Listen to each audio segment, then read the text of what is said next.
Greetings everyone, back on another day hike. This time I'm on the Appalachian Trail. Here's the trailhead right here at Sam's Gap. This time I'm going south. A couple weeks ago I went north to Big Bald and back for 13 miles. So I think today we're going to do about 10. If I feel ambitious I'll do a little more. But I've only done this section once back in 2020 and I did 18 miles from Devil's Fork Gap north to Sam's Gap. I was a little ambitious back then, so I don't think I'm going to do that today though. Alright, so you see, to start off here, you have to walk the paved road for a little bit from the parking area at Sam's Gap to get on the actual trail. Not very far though. I love the AT in this section here on the North Carolina-Tennessee border. What the hell is that?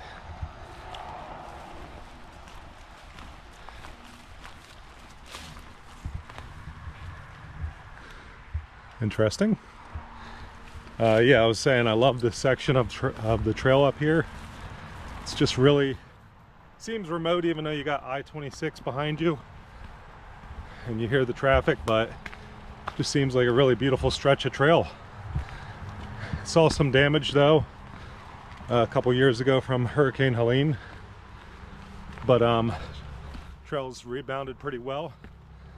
They've really done remarkable work repairing it, the section that was damaged. So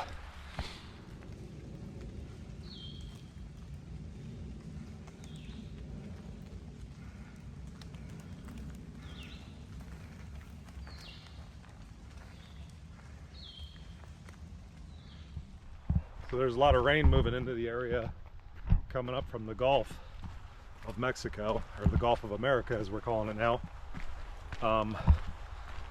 So I didn't want to do any backpacking. I had plans to maybe backpack, but on account of all that rain, I'm just as happy doing a day hike.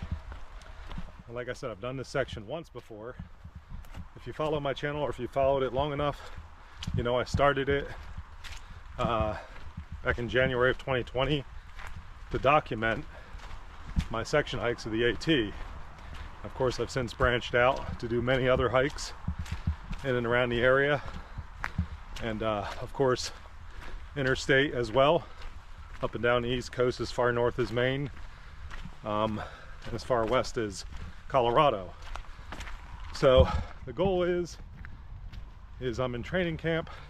Every week I'm doing something, whether a day hike or a backpacking trip. Preferably a backpacking trip, but it can't always happen. So it'll be sufficient just to do a day hike today. It's supposed to rain today and tomorrow, and I have off Sundays and Mondays. So hey, check this nice campsite out over here.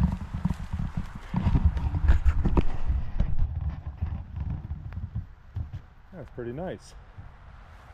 I dig it. You'll notice that if you do any section hikes on the AT, or you through hike it or day hike it, whatever, you'll see all these little spots where people have made some campsites here right off the trail. So many people either attempt a through hike of the AT every year or section hike it like me.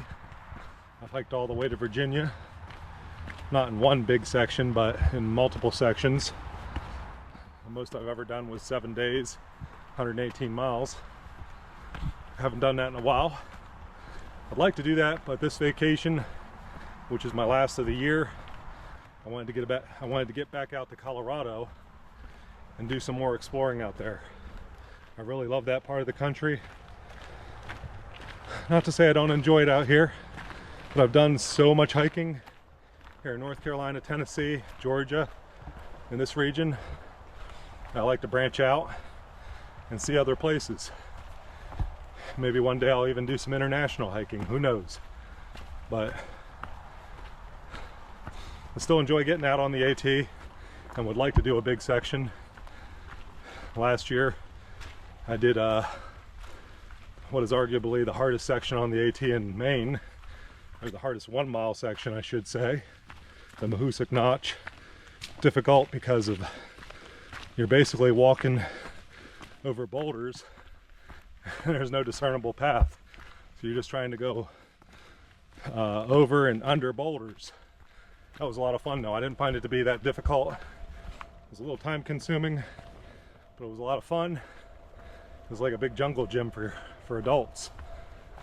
But the Presidential Traverse in New Hampshire was the hardest section of the AT I've done, and I've done over 700 miles. I'm sorry to say, this is what I expected.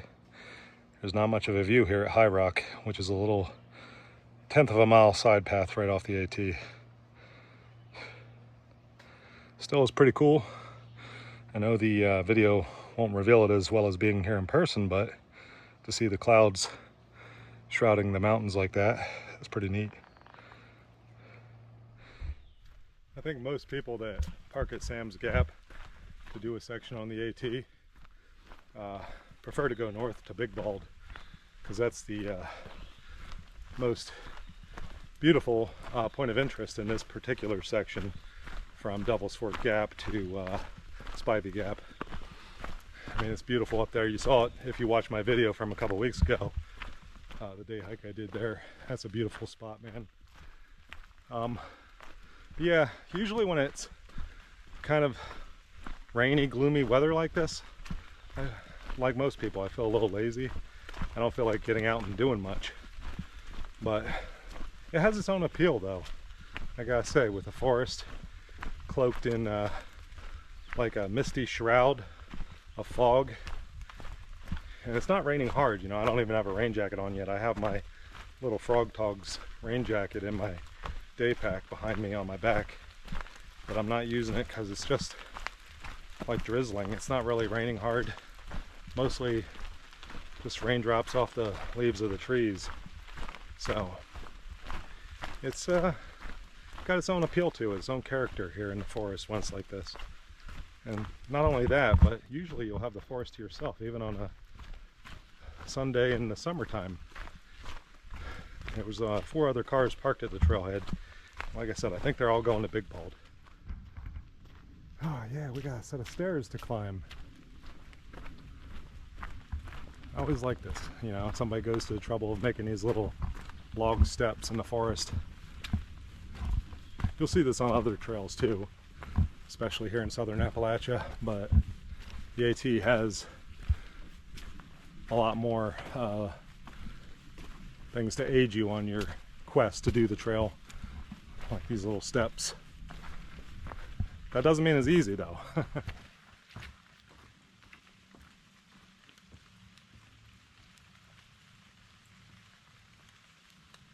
All right, give you some waypoints right here. I've already come 2.4 miles in 55 minutes, about 50 minutes moving time. Trying to jog where I can. I only saw one other person on the trail so far. It's not really doing anything as far as precipitation so far, so I guess I lucked out because it is supposed to rain off and on all day. Hiking along here, I've got some thoughts on my mind I wanted to express. I wanted to ask you guys a question. Do you or do you not feel comfortable hiking / backpacking alone? I mean, some people do, some people don't. I do, however, I have had some strange experiences in the past. Let me just start off by saying that I've been a day hiker for many years. I started off as a day hiker. I first moved to the area back in 2013. I always had the aspiration of maybe doing the whole Appalachian Trail, either in sections or as a through hike. However, I do have to work full time, so the through hiking option is not on the table. Not anytime soon anyway. Section hiking, on the other hand, can do that on vacation, can knock out 100-mile sections. I didn't really become a backpacker until 2019, you know, but I'd been a day hiker for many years. Started off in Pennsylvania, where I'm from, day hiking. Hiked in Florida because I had moved there. I moved here just for the reason of getting into serious backpacking, because, you know, you're in prime backpacking country here in the southern Appalachian Mountains. This is where the Appalachian Trail starts, in northern Georgia at Springer Mountain, after all. But I had an experience back in 2018, and I'd done some backpacking trips, you know, just overnights up to that time, and even after that.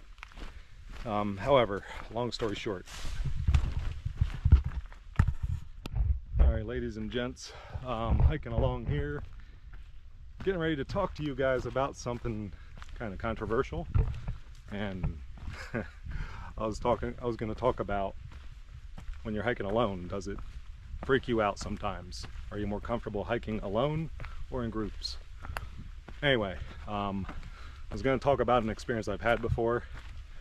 Something kind of creepy, and something fell out of the tree. Almost sounded like something was thrown in my direction, but I'm not too worried about it.